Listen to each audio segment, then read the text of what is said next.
Hi, this is Ramani. I would like to share a story with you. My wife Tere and I purchased a new car in December. Even though we had tickets to fly from California to Houston to visit our family for Christmas, we decided to drive to Texas to break in the new car. We packed the car and took off for a wonderful week with Grandma. We had a wonderful time and stayed to the last possible minute visiting with Grandma. On the return trip, we needed to get home in a hurry, so we drove straight through, one person driving while the other one slept. After driving in a hard rain for several hours, we arrived home late at night. We were tired and ready for a hot shower and a soft bath.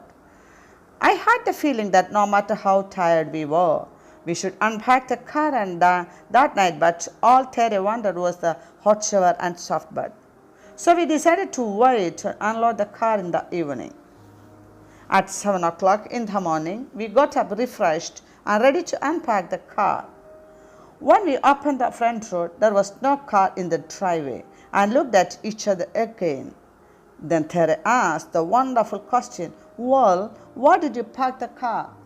Laughing, I answered, "Right in the driveway." Now we knew where we had parked the car, but we still walked outside hoping that maybe the car had miraculously backed out of the driveway and parked itself by the curb, but it hadn't.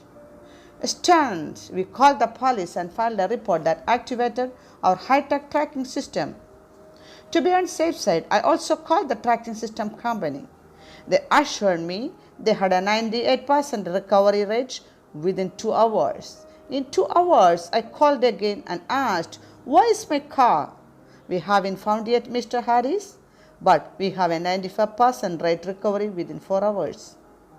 2 more hours passed. I called again and asked, "Where is my car?" Again they answered, "We haven't found it yet, but we have a 90% recovery rate of finding it within 8 hours. At that point, I told them, "Your percentage rate means nothing to me when I am in the small percentage, so call me when you find it." Later that day, a commercial aired on telephone with the automaker asking, "Wouldn't you like to have their car in your driveway?"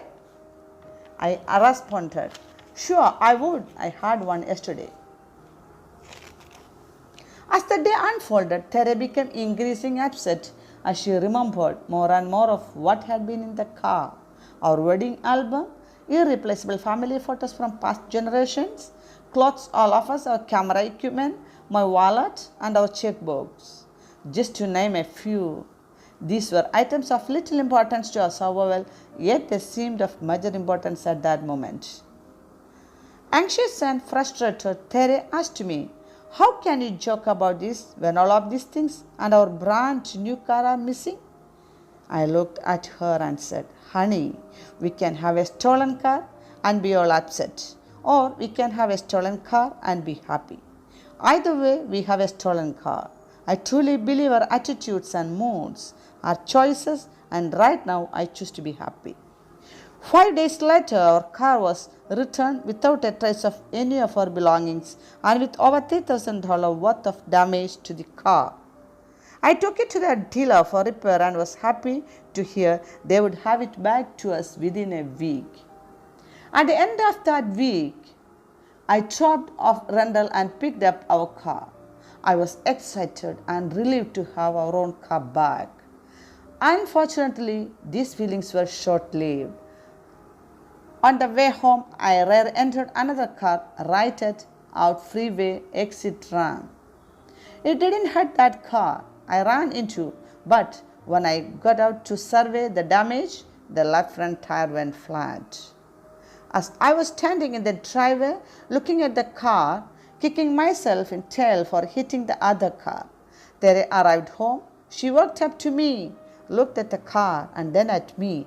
Seeing I was beating myself up, she put her arm around and said, "Honey, we can have a wrecked car and be all upset, or we can have a wrecked car and be happy.